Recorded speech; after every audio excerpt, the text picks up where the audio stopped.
Salut Kenza, Salut Hichem, comment tu vas vas-tu? bien? Ça va et Ça toi? va, merci. Tout se passe bien, Comment pas se trop passe? fatigué après le phtor? Ça va, alhamdoulilah. J'avais hâte qu'on discute, donc ça va. On peut dire que c'est une discussion en toute intimité à ce que je vois. Ben, on attend, je pense que les gens vont rejoindre au fur et à mesure. Et du coup, je vais en profiter pour rappeler le principe du live Toria. En fait, on voulait discuter ben voilà, de manière assez spontanée, naturelle, avec différents acteurs culturels de ce qui se passe en ce moment dans la création au Maroc, que ça soit du côté galerie, du côté maison de vente, conseil, acquisition, collection. Et du coup, avec toi, on pourra parler de tous ces aspects-là. Je rappelle, pour ceux qui te connaissent Je, pas, je vais s'il y bouger en pour a. aller dans un endroit où il y a un peu plus de lumière. Je vais m'asseoir Ok, dans un endroit chez moi où je pense que les gens pourront mieux me voir. Voilà, parfait.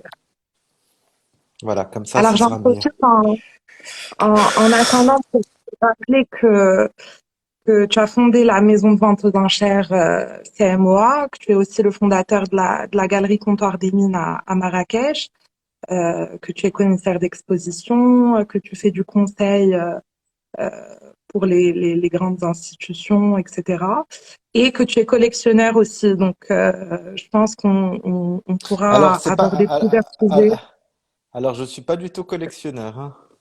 Non, pas Ah, pas du du tout. tout. Ah, pas du tout. Ah bah, tu vois, ça, pour moi, ça allait de soi.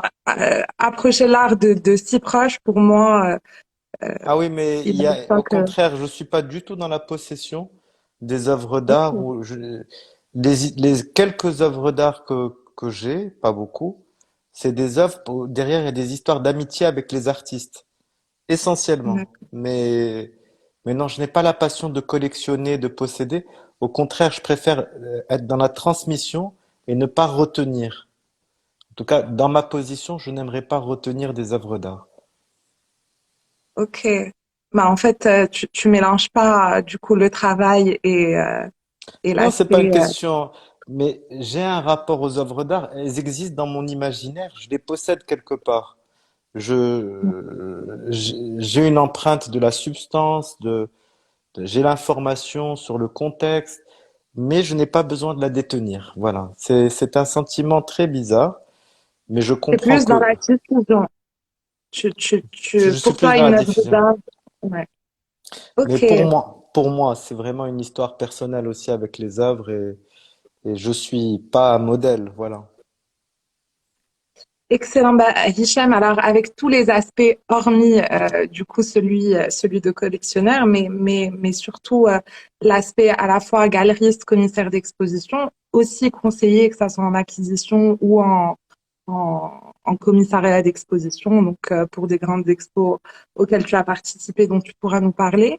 J'aimerais savoir, avec tous ces aspects professionnels, qu'est-ce que tu penses aujourd'hui de la création contemporaine au Maroc, donc pendant cette période compliquée et même un peu avant, et, euh, et quelle est sa place, si tu veux, sur la scène internationale. Bah, en tout cas, on va dire que dans notre récente histoire de l'art, il y a trois grandes étapes, on va dire les années 50. C'est le Mhm. démarrage d'une aventure plasticienne dans l'esprit d'un art occidental, des œuvres d'art qui sont réalisées, qui s'accrochent et qui sortent de notre tradition complètement. Donc, il y a la génération des pionniers, les années 50 jusqu'au début des années 70. La deuxième vague, c'est vraiment une vague plus structurée, plus intellectuelle et qui va dire des années 70 jusqu'à la fin des années 90, avoir une doctrine. Et puis, il y a une troisième étape à partir des années 2000. Et à partir des années 2000, il y a des bouleversements avec l'école des beaux-arts de Tétouan qui commence à accueillir des professeurs qui font des cours sur les volumes et installations. Je pense à Fawzi Latiris surtout, et les élèves qui sortiront de ces écoles. Et il va y avoir une nouvelle approche de l'œuvre d'art. Et donc cette nouvelle scène, qui n'est plus maintenant émergente parce qu'elle est vraiment installée sur le paysage artistique marocain. Même si les artistes sont jeunes, il y a une maturité, il y a une profondeur, il y a une intelligence dans la création. On ne peut pas dire que ce sont des jeunes artistes, ni que l'art est jeune, mais on va dire, c'est la troisième grande étape, je pense, de notre histoire de l'art. Et Et aujourd'hui, oui. je continue, je t'en prie. Et ces artistes, on peut dire qu'il y a maintenant une quarantaine d'artistes, hommes et femmes, qui ont redéfini un peu la manière de produire et de réaliser des œuvres d'art, et qui on a des excellents artistes dans le dessin, dans les installations, dans des recherches très conceptuelles, même des recherches qui mêlent le spirituel au conceptuel. Avec Younous Rahman, on a énormément de directions et on a une profusion de très bons jeunes artistes, jeunes dans l'âge, voilà, et qui dans la scène internationale a toute sa place. D'ailleurs, je pense que il y a eu plusieurs expositions qui aujourd'hui euh, montrent ou prouvent la qualité de ces artistes. Je pense à l'exposition du musée de la Reina Sofia en ce moment à Madrid. Il y avait aussi Est-ce que notre monde brûle-t-il au Palais de Tokyo? Il y avait aussi bon dans le cadre de la saison Africa 2020, il y a plusieurs expositions où des artistes marocains sont présentés et je pense qu'ils brillent assez rapidement.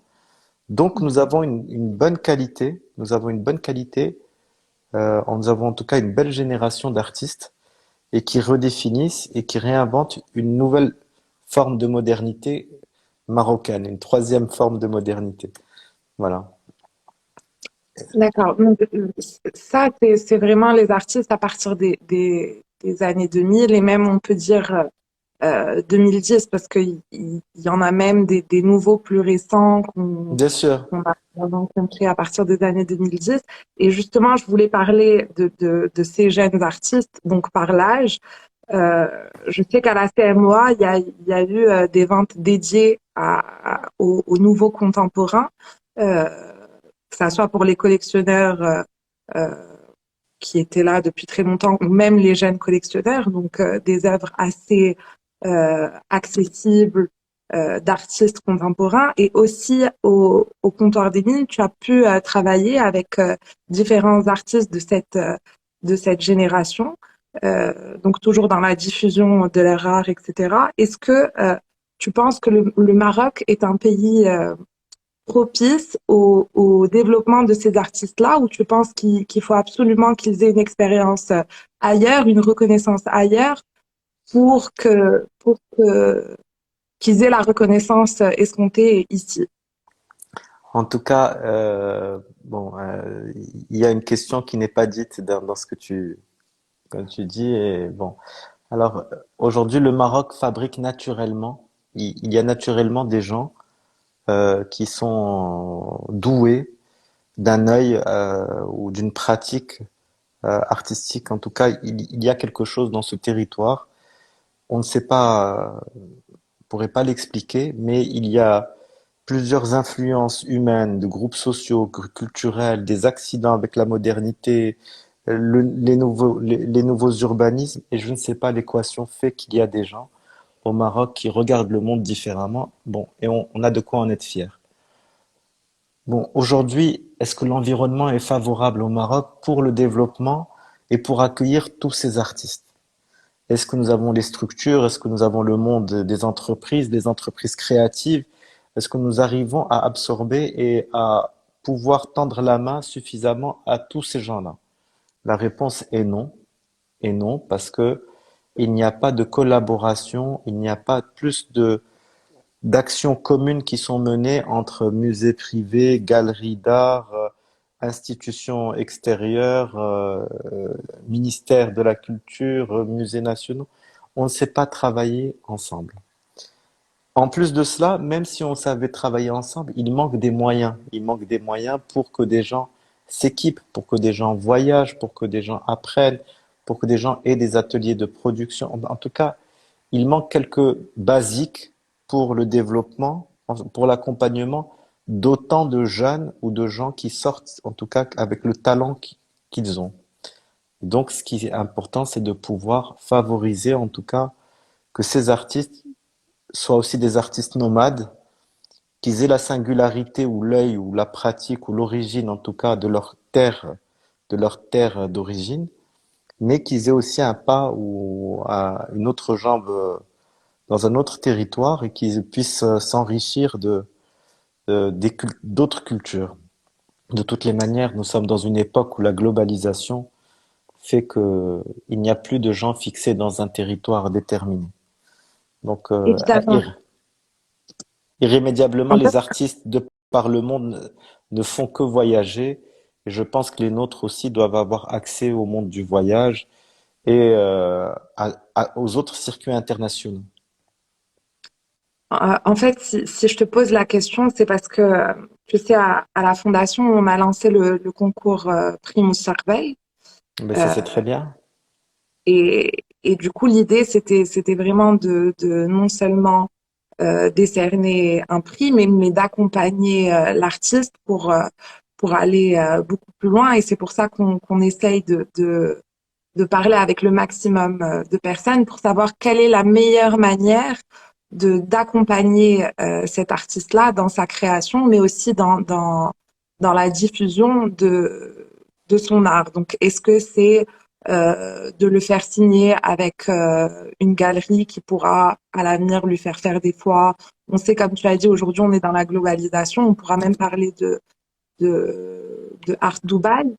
Euh, L'idée, c'est plus l'art est vu, forcément, plus l'artiste est connu, plus l'artiste a les moyens, que ça soit financier, mais aussi en termes de temps, de produire, de réfléchir, de créer. Euh, et du coup, c'était vraiment important pour nous. C'est un concours auquel on pense depuis la création de Oui, la c'est très fondation. bien. C'est très important. Il faut plusieurs types de concours parce que un concours ne saurait pas résumer à lui seul euh, Évidemment. toute une substance artistique à un moment donné. Mais le vôtre est très important et il faut que d'autres personnes aient envie d'avoir aux côtés de votre concours peut-être créer aussi d'autres prix, d'autres récompenses, etc. En fait, on doit saluer la création et les intelligences créatives de différentes manières. Et pour cela, il faut déjà savoir à qui on parle, à quel genre de créatif on parle et comment on va cadrer ou essayer de récompenser la maturité de quelqu'un de 18 ans mérite d'être salué, mais peut-être la maturité de quelqu'un de 30, aussi la maturité de quelqu'un de 50. Peut-être que les photographes méritent avoir leur prix seuls. Est-ce que les gens qui font le dessin et qui sont aussi dans une dynamique incroyable, ben, ils mériteraient aussi d'avoir leur propre prix. Donc il y a aussi le prix des régions et il y a des territoires qu'il faut encourager parce que c'est encore plus dur d'être artiste quand on est dans la région de l'Oriental ou quand on est dans la région Souss-Massa ou quand on est dans d'autres régions. Il faut aussi créer des manières de récompenser les gens qui osent. Donc, Et dans l'idéal, tous ensemble, c'est-à-dire que, comme évidemment. tu disais, les institutionnels, les privés, Hmm. même pourquoi pas les collectionneurs. Euh, c'est vrai que nous, à la Fondation TGCT, on essaye d'avoir de très bons rapports avec les institutionnels. Euh, Souvent, ça se passe en pré-d'œuvre pour des expositions, mais on est toujours partant, on est toujours ouvert, même à prêter notre espace Oui, à... oui, on connaît aussi votre dévouement. Par contre, c'est bien aussi, Kenza, puisqu'on est en train de parler et qu'on a un petit peu d'écoute, c'est bien parce que je pense que dans ce talk, on doit aussi parler de quelqu'un qui vient de disparaître, Jamal Boushaba. Et c'est important aussi, on est là, bon ben, les gens peuvent nous écouter, ils ont pu lire dans tel quel ou dans d'autres journaux la disparition d'un ami, d'un critique, de quelqu'un qui a transmis et diffusé beaucoup de choses, qui l'a rendu accessible, qui l'a rendu séduisant, qui l'a rendu intrigant. Et ça aussi, on doit en parler parce que comme l'écrit Siam Vegan, peut-être aussi adosser un cri de la critique littéraire, de la critique d'art. Il y a, il y a tellement de manières de faire bosser les gens ensemble et de reconnaître et saluer le talent des gens. Donc, moi, j'en profite là pour reparler de la disparition de Jamel, qui était aux avant-gardes des dès les années 90, d'une autre écriture sur l'art, d'un autre regard sur la culture, aux côtés d'autres, hein, il n'était pas le seul. Mais n'oublions pas les gens qui ont fait avancer le schmilblick ou qui ont mis une pierre à l'édifice des gens. Donc, ce soir, on en parle. Voilà. C'est vrai, et en parlant de Jamel, euh, il a contribué fortement au rayonnement de l'art au Maroc parce que évidemment il y a les artistes, évidemment il y a ceux qui les accompagnent, mais il y a aussi ceux qui écrivent, qui diffusent d'une autre manière et ça il l'a fait pendant très longtemps et avec un verbe que celle lui Il l'a fait savait avec du manier. panache. Il l'a fait avec du Il panache. avait, ben oui, Il a, beaucoup de panache, beaucoup d'élégance. C'était un peu le dernier dandy. Et pour lui, il n'y avait pas de différence dans l'art, que ce soit les arts plastiques, l'architecture, la musique et le fait d'en parler, évidemment qu'il a contribué euh, autant qu'un artiste par sa création.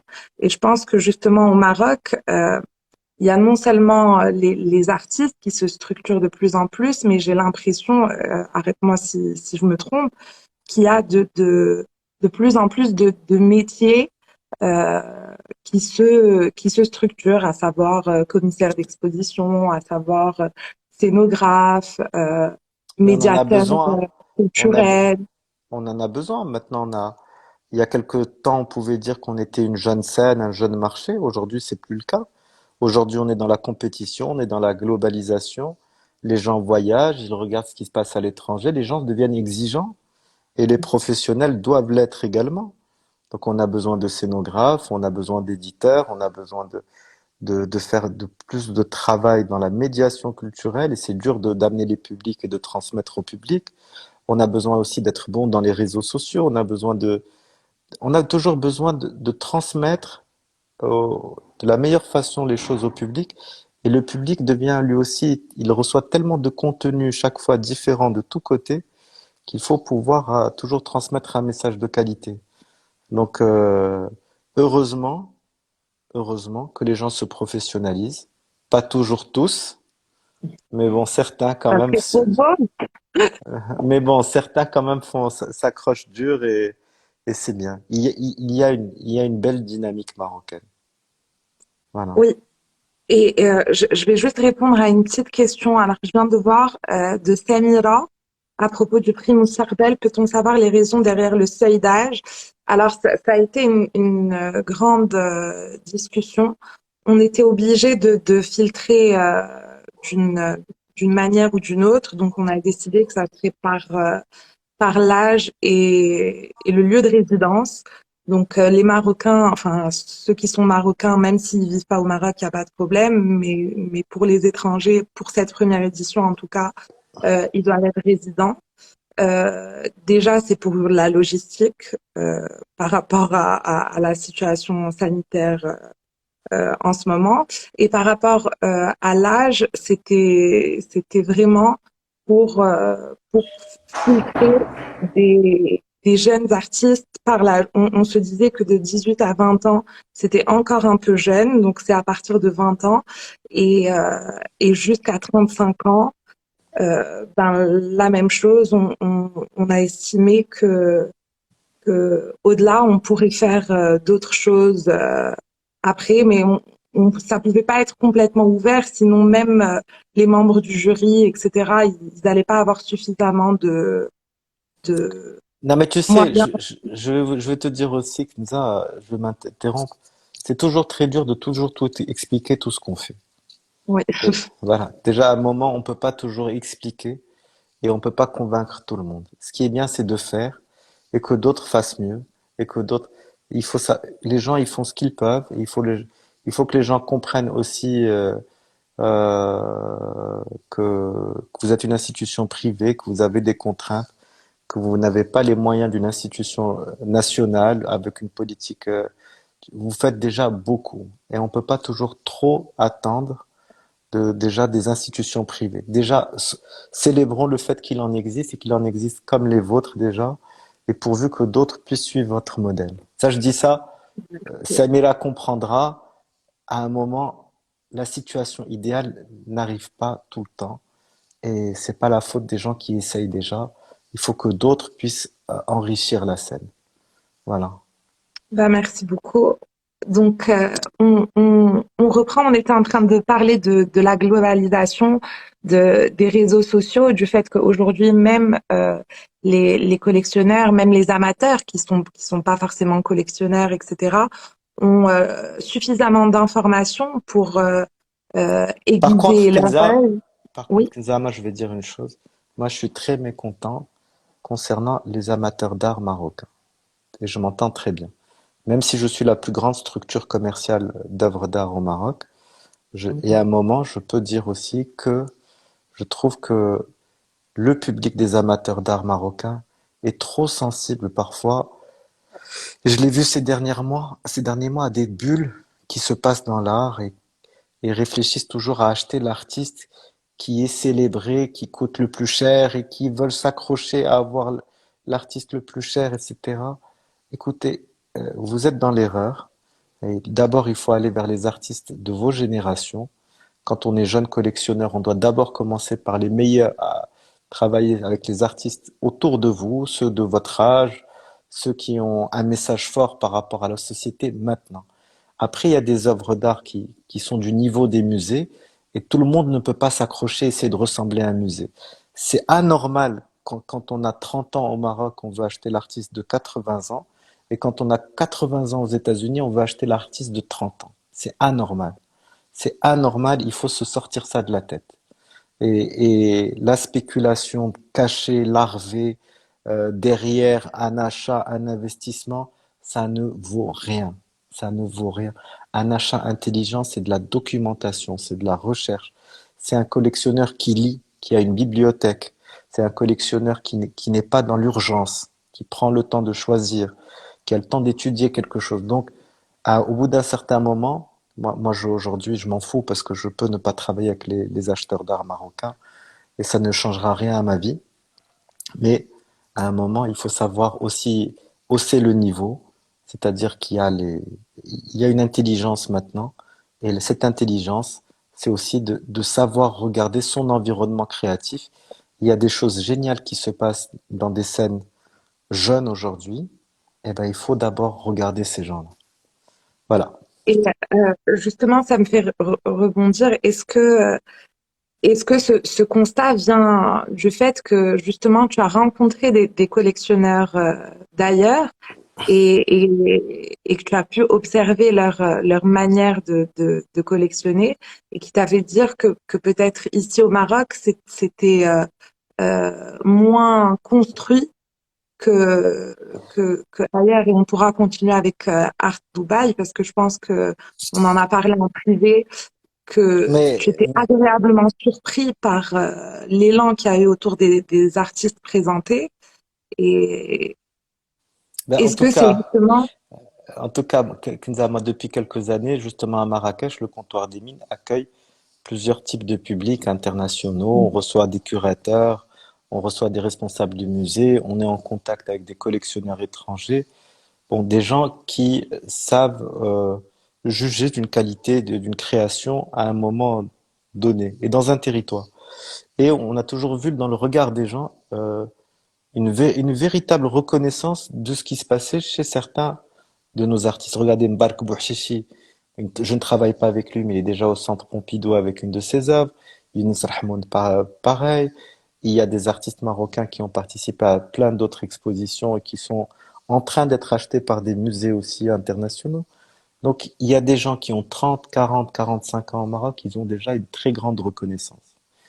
Euh, Mes acheteurs d'art internationaux, euh, voilà, ne s'intéressent pas peut-être à ce qui s'est passé dans les années 60-70 chez nous, mais prennent le train en route de ce qui se passe et juge vraiment que au Maroc, il y a une grande qualité d'artistes. Lors de la foire Art Dubaï, justement, le stand que nous avons présenté, où j'avais amené Hassan Bourqiya, Mrim Abouzid, Fatih Azmouri, Mustafa Akrim, Mohamed Ajdal et Khalil Nemawi. Bon, on a fait une exposition un peu curatée. On voulait parler du Moyen-Orient et du monde arabe vu du Maroc, mais en nous mettant nous aussi dedans, en partageant, en montrant aussi ce qu'on partage et en même temps ce qui nous divise. Peut-être que les gens n'ont pas tout vu d'ailleurs, n'ont pas tout compris, mais c'est pas grave. Mais en tout cas, le public a beaucoup salué les œuvres déjà de Fatiha Zmouri, qui était la grande star de la foire. Fatiha a été mais plébiscitée 2 jours avant l'ouverture de la foire. L'une des plus grandes collectionneuses de la région avait alerté on va dire tous les gens de la foire pour ne pas rater l'œuvre de Fatiha. Et maintenant, il y a plusieurs personnes qui sont en liste d'attente pour avoir des œuvres de Fatih Azmouri, comme pour Mohamed Ajdal, ou comme pour Mustafa Akrim, ou comme pour Mrim Abouzid. Nous avons aussi des un musée indien qui est en négociation pour une œuvre de Hassan Bourqiya, donc, et Khalil Nemawi également. Donc, euh, il y a une singularité marocaine, il y a une façon de créer marocaine, et quand on la met bien en évidence, elle est rapidement elle fonctionne. Nous, on voulait montrer que le Maroc n'est pas une périphérie. Il n'est pas ni la périphérie de l'Occident, ni la périphérie du monde arabe, ni la périphérie aussi de l'Afrique. Le Maroc est un centre. Et moi, je défends que nous sommes un centre d'art qui a une forme d'autonomie, une forme de différence, une forme de présence. Et j'espère que les gens en auront conscience, surtout les professionnels de l'art, parce que on ne peut défendre, on ne peut se battre bien que quand on est convaincu voilà, de ce qu'on a entre guillemets, entre les mains, comme munition. Et l'art marocain, les artistes de cette génération sont extraordinaires. Il y en a déjà qui sont à l'étranger, comme Hicham Brada, Mounir Fatmi. On n'en parle pas. Il y a des artistes de la diaspora, Lalla Saïdi. Mais vous avez aussi Zineb Nani, si je me trompe pas sur son prénom, Ito Brada. Et tout ça, c'est des stars mondiales aujourd'hui. Tout ça, le Maroc fabrique des stars mondiales en art.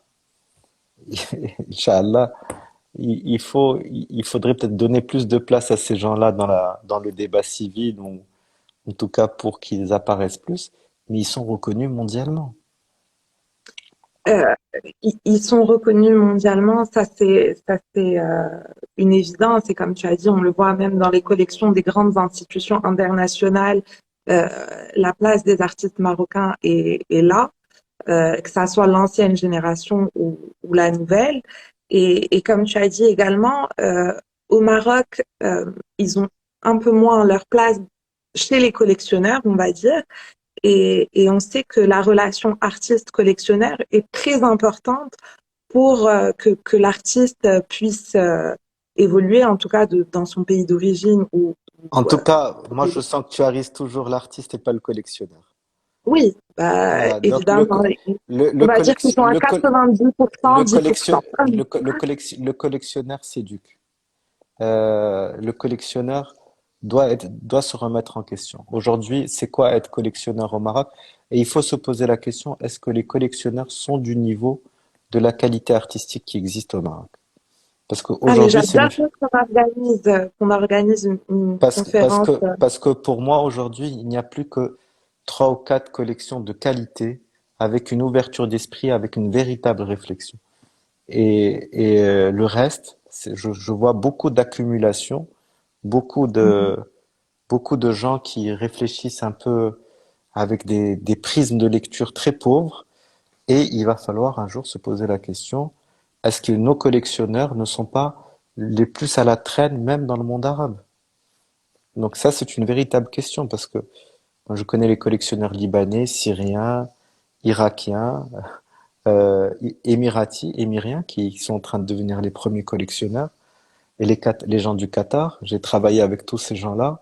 J'ai travaillé pour le musée Mathaf, pour le Guggenheim Abu Dhabi, pour la collection Barjil, pour la collection Delloul. Je pense que je suis même l'un des professionnels de l'art qui a pu travailler avec le plus grand nombre de musées ou d'institutions dans le monde arabe. Donc j'ai même je pense, la plus grande longévité de vente aux enchères. Donc ces gens-là, aujourd'hui, ils ont un véritable regard, une véritable politique d'acquisition. Aujourd'hui, au Maroc, où on en est dans les politiques d'acquisition?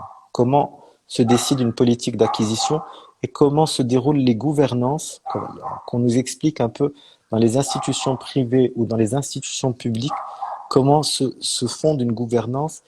Y a-t-il des gens dans un comité d'acquisition? Si oui, quelles qualités, quelles compétences, quel travail ont-ils pu fournir? Quelles expositions ont-ils pu faire? Quel regard ont-ils pour s'asseoir et décider d'une politique d'acquisition? En tout cas, il est temps qu'on sache s'il y a de véritables gens de qualité derrière des politiques d'acquisition. Et prêt à collectionner. Euh, Franchement, ça serait l'idée de partager autour de ça avec peut-être des collectionneurs, des jeunes collectionneurs qui n'ont pas forcément toute la documentation pour. Et du coup, ça nous fait arriver au marché. Alors oui, les politiques d'acquisition sont à revoir, on va dire, pour être le plus Ah gentil oui, possible. aujourd'hui, faut pas avoir peur d'utiliser les mots, les vrais Donc, mots. on va Et changer complètement. moi, je pense qu'aujourd'hui, les gens doivent se poser les bonnes questions parce que ils sont à la traîne. Ils sont vraiment à la traîne.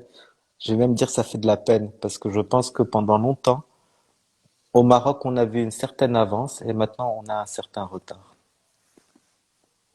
Alors, on a La Nuit des bandits qui écrit être collectionneur aujourd'hui, donc au Maroc, j'imagine. C'est être investisseur. Tu achètes ce qui va prendre de la valeur. Ils n'investissent pas sur de l'art. Donc, oui, il y a cette relation de spéculation avec les œuvres d'art, mais il y a aussi énormément de collectionneurs qui achètent sans volonté de vendre plus tard et qui pourtant n'ont pas tous les éléments nécessaires pour acheter bien entre entre guillemets, mais il n'empêche que le marché au Maroc est là, qu'il y a un marché euh, premier, que ça soit en galerie ou dans les maisons de vente aux enchères, Oui, mais qu'il y a le aussi marché est là le... maintenant. Il est là, il ne peut que grandir. Il ne peut Mhm. que grandir, mais maintenant il faut qu'il se grandisse, soit en suivant le règne de l'intelligence, soit en suivant le règne de l'argent. Et c'est la question qu'on doit se poser, parce que le règne de l'intelligence, ça suit aussi des critiques de qualité, des événements de qualité, des éditions de qualité, des grandes expositions à l'international de qualité, où il y a une part d'investissement pour mettre en valeur le génie. Et puis, le marché qui ne servirait que le marché. Alors, les gens vont tout le temps inventer des artistes qui montent, des coûts, acheter et revendre, etc. Et ça, malheureusement, ça ne mène à rien. Ça ne mène juste à des crashs ou de petites bulles qui se créent. Il y en a en ce moment deux ou trois qui ont l'air de se créer au Maroc. Et bon, ben, on verra qu'est-ce qui en sortira dans très peu de temps. Ouais, en fait, d'un point de vue extérieur, on peut avoir l'impression que le marché se porte bien, qu'il y a encore un pouvoir d'achat pour acquérir, mais que au final, il est dédié à des œuvres qui n'ont peut-être plus autant d'importance aujourd'hui dans notre histoire que des œuvres d'artistes contemporains. Tu parlais de Hicham Brada tout à l'heure, ou même Barak Bouchichi. Je pense qu'il est encore en exposition en ce À moment. l'atelier Comme tu as dit, 21. il a à l'Atelier 21, il a une œuvre au Centre Pompidou et peut-être qu'il en a pas dans certaines grandes collections de gros collectionneurs très connu au Maroc. Donc c'est vrai que cette différence, et justement ça me fait repenser à Jamel, qui lui essayait au maximum écrire sur cette jeunesse, etc., pour les mettre au même stade que d'autres artistes, ben, soit très vieux, soit décédés, mais en tout cas d'une autre génération. Euh, voilà, je pense que les magazines d'art, ah, on a oublié que tu as contribué aussi au lancement De de, diptyque. des C'est pas que diptyques. j'ai pas contribué au lancement. J'étais le propriétaire de diptyque, J'étais le Et, propriétaire.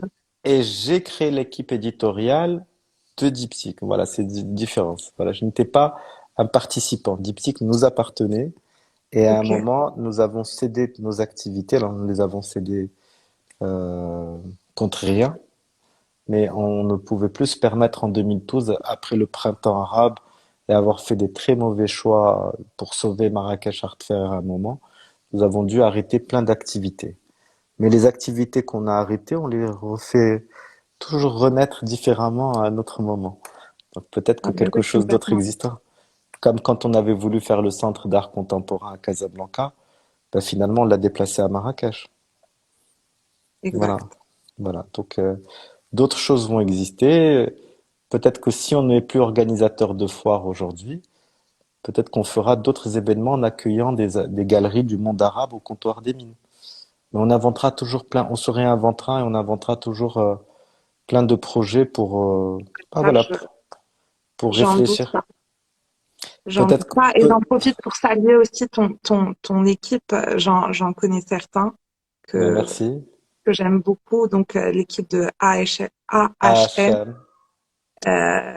qui font beaucoup de choses et qui sont tous nourris un peu par la même passion le plus important, c'est que le maximum de gens entendent ce qu'on a à dire et je trouve que c'est le plus beau message et même le plus beau moteur pour travailler. Alors en fait, l'équipe de AHM, elle doit me détester parce que je leur mets tellement de pression dans le calendrier annuel, les pauvres. Je Mais bon, doute pas. J'ai quelqu'un qui était en stage chez toi. Bon, elle était en stage, donc elle disait que tu étais gentil quand même, mais que mais que je mets la pression. Je mets beaucoup mais d'abord, je me la mets à moi-même, avant tout. Les gens me voient avant tout déjà pas mal travailler. Avant d'exiger d'eux, ils me voient déjà faire beaucoup.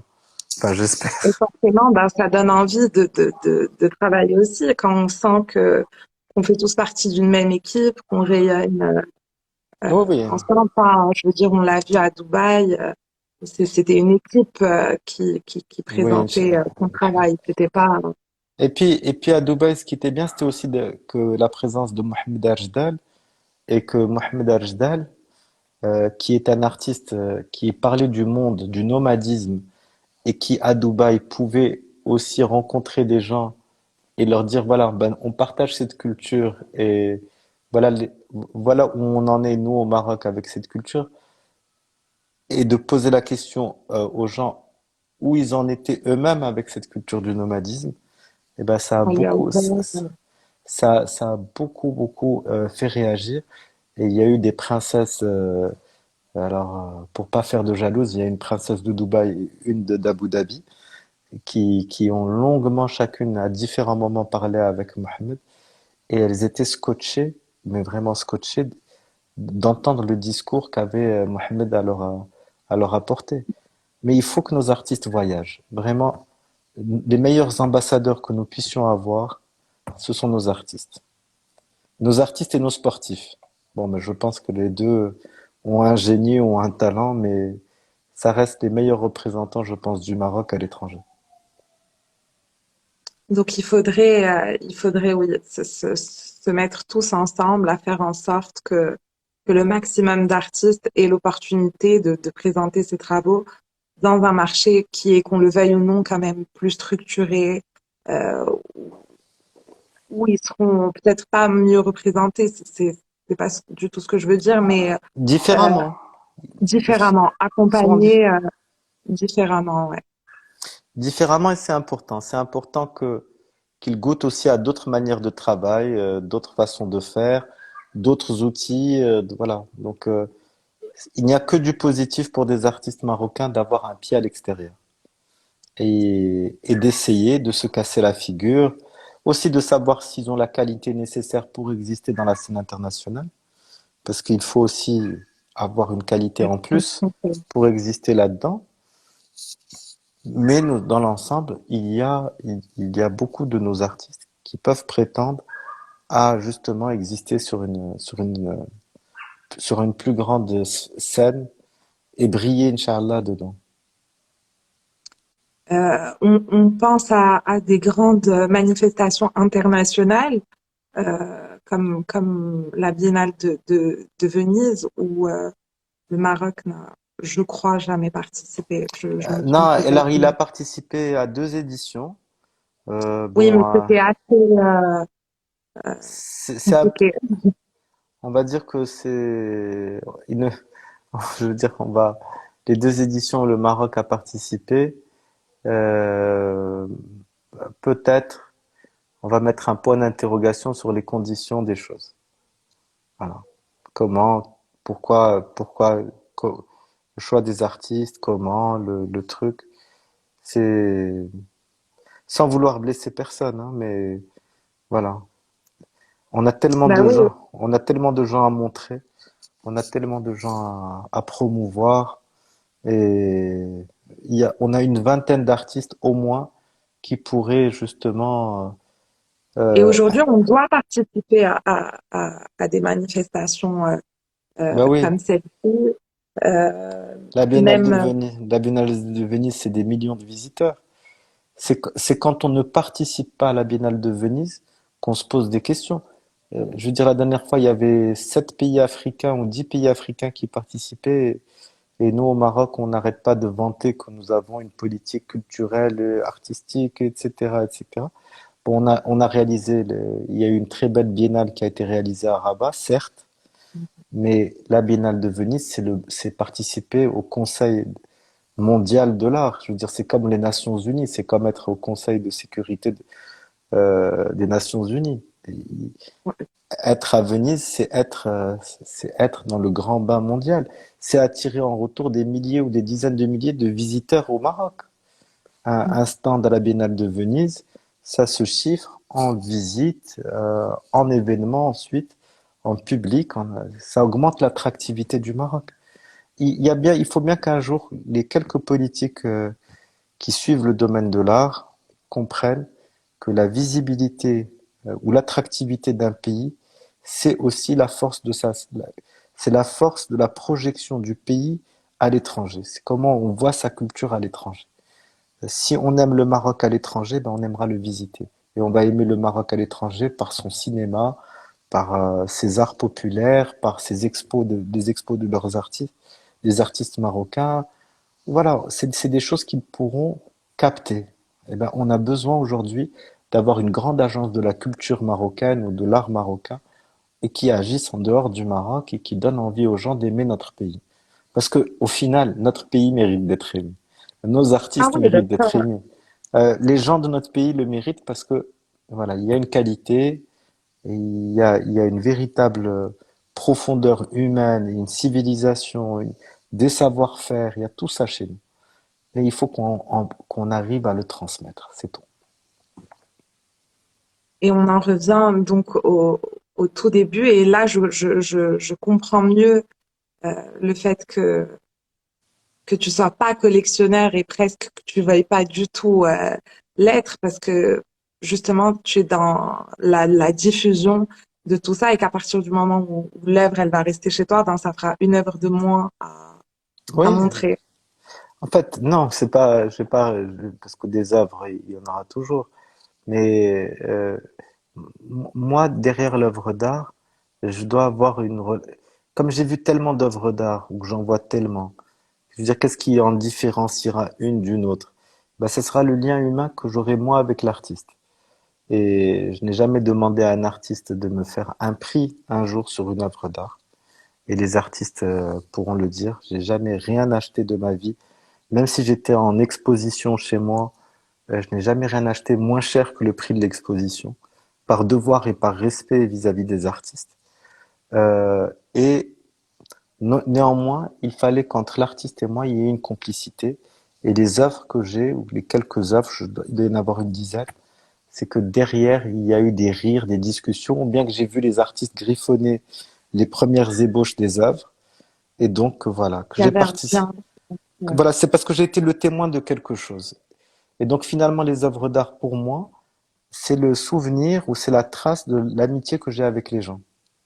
Voilà, c'est un marqueur, c'est un repère. Après, c'est pas comme ça qu'il faut collectionner pour certains. Euh, il y a d'autres critères. Moi, le mien, c'est ces histoires d'amitié. Parfait. Bah écoute, j'adore cette dernière phrase. J'avais une autre question encore sur le marché, mais c'est un peu Vas-y, moins, glamour. c'est un peu moins glamour.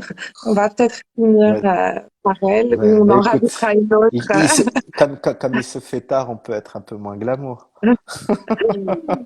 Écoute, on disait évidemment les couacs qu'il y avait dans les politiques d'acquisition. Est-ce que le fait qu'au Maroc, le marché secondaire soit presque aussi important, si ce n'est peut-être plus à certains moments que le premier marché, est-ce que ça fausse aussi les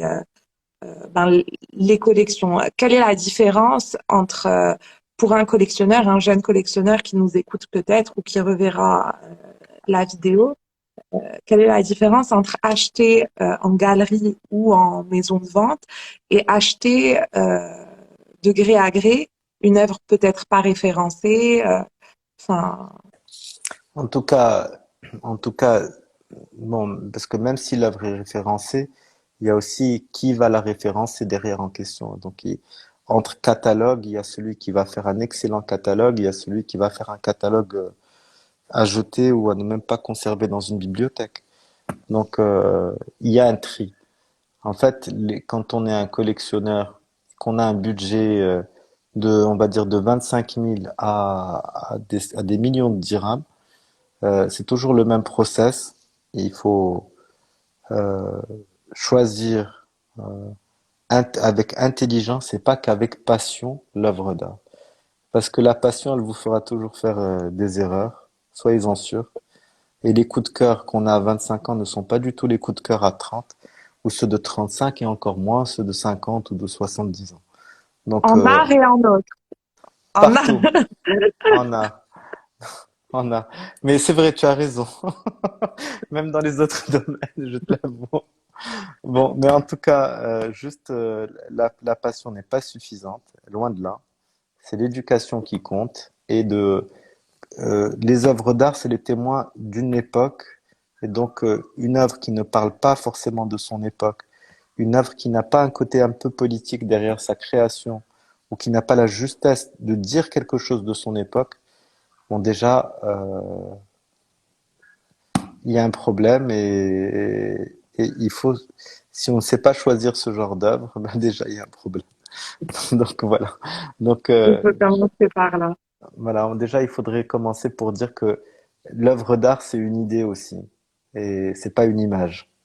Ceux qui ne verront que l'image passeront à côté de beaucoup de choses parce que c'est l'idée qui reste et l'image elle sera toujours remplacée par une autre meilleure, plus jolie, plus sympa, etc. Voilà. Bah, finalement, c'est très glamour pour finir. Donc, je suis très contente de la dernière question. Est-ce que toi, peut-être, tu as des questions ou est-ce que les auditeurs ou, ont des questions? Je sais pas. Mais en tout cas, je vois que tu as une déclaration d'amour, Kenza, de Hatsman Mlouki. Kenza, je t'aime plus que la dernière fois. Je sais pas Le si dernier Samir. live. Bon, je pense qu'on peut pas répondre à cette question. Enfin, c'est pas une question à la base. Voilà. Il va être content d'être cité. Oui, bah tant mieux. Safa Mazir, on a un manque de résidence d'artistes et de biennale au Maroc. Euh, bon, en tout cas, le prix Moussakbal est une belle initiative. Alors, les Merci, résidences papa. d'artistes, c'est vrai, Safa, c'est souvent des initiatives privées et donc elles n'existent, il y en a pas beaucoup. Et les gens trouvent difficilement un équilibre entre l'investissement de faire la résidence et comment justement pouvoir maintenir une qualité de. Donc, est-ce qu'il faut être résidence galerie? Est-ce qu'il faut des subventions pour pouvoir accompagner les espaces résidences? Donc aujourd'hui, c'est toujours une problématique avec quel argent on peut travailler. Et est-ce qu'on peut avoir un argent de l'État parfois? Si on répond à certaines conditions, ou bien si on compte que sur soi-même. Et je pense que déjà avec la crise du Covid, beaucoup de résidences ont dû fermer ou vont fermer malheureusement, parce qu'il y a les voyages se sont arrêtés, parce qu'il n'y a pas eu d'accueil d'artistes, donc on aura un vrai problème qui va s'intensifier dans le futur, je pense. Après, est-ce qu'il y a une question qu'on peut Alors, il regarder? y a conseil pour un jeune artiste qui veut se lancer. Alors, il y a alors un jeune artiste qui veut se lancer, mais qu'est-ce que tu lui donnerais comme conseil, ma chère Kinza? Qu'est-ce que je lui donnerais comme conseil de beaucoup se documenter. Aujourd'hui, comme tu as dit, on a grâce aux réseaux sociaux la possibilité de d'énormément apprendre, d'énormément voir, etc. Euh, de, de travailler beaucoup, de ne pas forcément présenter, faire un portfolio de tout ce qui est créé, mais lui-même avoir un regard critique sur sa propre création et pouvoir choisir, reprendre, parfois détruire, mais ça fait partie du jeu. Et surtout de participer au prix Moussardel s'il rentre dans Bien sûr, critères. exact. Mais c'est très bien, ça c'est une bonne initiative. Par contre, moi je dirais à un jeune artiste d'être radical, sans concession, intransigeant avec lui-même, intransigeant avec les idées, pas de petits arrangements. Donc s'il a un message, qu'il puisse le dire comme il le pourra. Et voilà. En fait, euh, quand on est un jeune artiste ou un artiste tout court, chercher à plaire est toujours, toujours un problème. Ne cherchez jamais à plaire. Soyez vous-même, ayez un message sincère, essayez de trouver toujours la manière poétique de le transmettre. Et si vous n'arrivez pas à que ce soit une poétique, mais qu'il y ait quand même une esthétique de cette transmission, et voilà, assumer. Et il faudra assumer. Mais les artistes consensuels, dans une société comme la nôtre, euh, voilà, ça ne marchera pas. Il faut avoir des idées tranchées, un discours tranché, que ça passe ou ça casse. Voilà. Mais il faut que ce soit honnête surtout. Alors, je suis contente, on a plein de questions. Auto 1979 qui demande quels sont les artistes qui vous passionnent. Je Alors, sais que pardon, la liste est longue. Quels sont les artistes qui vous passionnent? oh là, alors, en artiste marocain, il y en a déjà beaucoup. Mais il y a ceux avec qui je travaille déjà et ceux avec qui je ne travaille pas. Mais c'est pas manquer de respect ou, je suis passionné par le mouvement de Casablanca à qui j'ai rendu hommage dans une de mes ventes aux enchères. Je suis passionné des artistes de la génération après les années 2000. Après, je vais pas citer des noms propres parce que je pense que ça serait un peu pervertir les choses. Si je cite un nom, on va se dire que derrière ce nom se cache soit un intérêt, soit qu'il faut peut-être l'acheter parce que j'ai l'information. Je vais pas alimenter là, je vais pas alimenter un truc. Mais voilà, il y a d'excellents artistes dans les années 2000 et moi j'achète principalement les artistes de mon temps. Voilà. Et ceux à qui je ressemble en âge et en espérance et en aspiration et voilà, en désir de changement. Excellent. Je vais essayer de mener l'enquête pour savoir quels sont les noms qui se cachent derrière. Tu, tu sais, ils, ils ont laissé leurs traces au comptoir des mines, tu les repéreras facilement. Voilà. Alors, il y a Emin Houari. En tant que collectionneur, est-ce que le process et le vécu de l'artiste importent plus que le résultat? Et que fait la valeur d'une œuvre? Merci encore une fois pour ce live instructif. Merci à toi, Emin. Alors, d'après toi, est-ce que l'histoire de Bien sûr. l'artiste vaut autant que l'œuvre? Et qu'est-ce qui, du coup, fait la valeur d'une œuvre? Bah écoutez, derrière le cas de Mohamed Mlihi, le process et la vie de l'artiste font l'œuvre. Voilà, la partie du voyage dans les années 50, juste après l'indépendance du Maroc, l'Espagne, l'Italie, la France, les États-Unis, revenir au Maroc, enseigner, mais enseigner quoi? Comment enseigner? Qu'est-ce que c'est que un nouvel enseignement après l'indépendance du Maroc? Toutes les questions de ces gens, leur destin, vont fabriquer l'œuvre et font la valeur plus tard de l'œuvre. Donc déjà, un artiste qui a des idées, des conceptions fortes et qui s'engage au sein de la société. Mlihi, il est revenu, il a inventé des graphismes, il est parti travailler en agence de communication, il a essayé de travailler dans l'architecture, il a essayé de créer un festival, une maison d'édition. Toutes ces aventures artistiques différentes dans plein de directions en vue de toujours toucher plus de gens, ben voilà, ça, avec un art de qualité en arrière-plan, et ben voilà, ça fait la valeur d'une œuvre. Maintenant, était-il le seul ou est-il le seul à avoir un destin comme celui-là? Non. Il y a d'autres artistes qui sont en train de créer leur propre légende aujourd'hui. Et ces artistes-là, eh ben, il faut pouvoir les suivre, il faut pouvoir les encourager. Peut-être que demain, la valeur de leurs œuvres va se transformer. C'est normal, plus on augmente l'adhésion autour d'un artiste, plus la valeur de l'artiste augmente. Voilà. Donc, s'il y a 1000 personnes, vous savez, quand j'ai commencé dans l'art marocain, je vais vous dire une chose. En 2002, l'œuvre la plus chère marocaine que j'ai vendue, c'est 50 000 dirhams. Et les gens trouvaient ça très cher.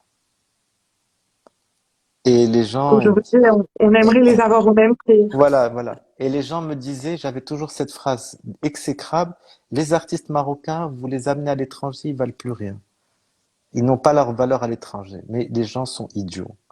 Parce que les artistes marocains, si on ne va pas nous-mêmes les exposer à l'étranger, expliquer leur démarche, pourquoi voudriez-vous que quelqu'un les achète? Il faut d'abord expliquer, donner à voir.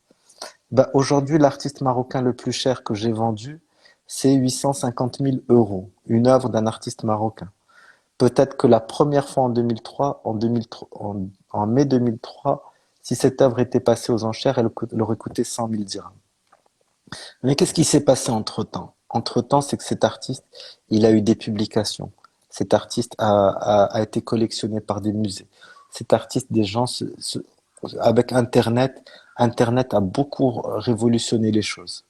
Donc, c'est ce qui a fait la valeur, c'est ce qui a fait la valeur de nos artistes.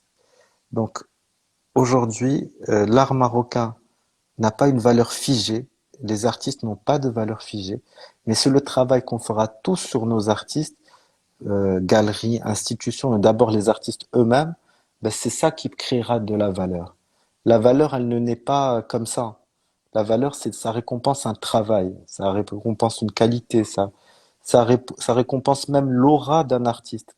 Mlihi, quand il était en train de parler aux gens, l'aura qu'il dégageait, j'ai vu des gens importants dans le monde de l'art, mais respecter l'aura de Mlihi. Et ça, ce que j'ai vu, je l'ai pas vu pour d'autres ou pour beaucoup d'artistes, mais c'était quand même exceptionnel. Donc voilà. Bah écoute, je pense que c'est une très belle manière de finir ce live. Euh, Hommage à Mlihi, en hommage à Jamel aussi. Ben, il y Euh, a quelque temps, on on va pouvait faire, rendre, il y a un an, il y a un peu plus qu'un an, c'était ton papa, Allah yarhamou. Donc ouais, c'est aussi une quelqu'un sale qui a, année pour, une voilà. sale année pour l'histoire de l'art, ouais. Non, en tout cas, une sale année pour déjà les gens, une sale année pour, et on est dans une période où c'est quand même dur d'être tous de notre côté avec moins de rapports avec les publics, avec moins d'événements. Parce que dans notre domaine, c'était la convivialité, c'était le partage, c'était l'échange. Aujourd'hui, on est avec des masques, avec des gels, avec des 4 mètres par mètre, 4 mètres carrés par personne. Et on n'a pas le droit de s'arrêter, on n'a pas le droit de prendre le verre de l'amitié. C'est ce qui nous manque. Et nous, on a hâte de retrouver du monde. Moi, en tout cas, توحشت vraiment توحشت. Pas pour leur vendre quelque chose, hein, mais en tout cas pour défendre ce qu'on fait, pour accueillir, pour les choses. Et j'espère qu'on arrivera bientôt à nous retrouver. J'espère aussi et qu'on pourra enclencher des discussions comme ça, mais avec du public, ensemble, côte à Bah, côte, sans masque. gardons l'espoir. Gardons l'espoir, Inch'Allah. C'est sûr. Bah, écoute, Ben, merci. Hicham, merci beaucoup. C'était vraiment un plaisir d'échanger avec toi, comme toujours, mais là, au vu Ben, et au merci. su de tous. Ben, en tout cas, merci, merci. Puis je vous embrasse tous. Et à très très vite, Inch'Allah. À très vite, Hicham. Gros bisous. Bisous. Bye Ciao, bye. ciao. Au revoir. Ouais.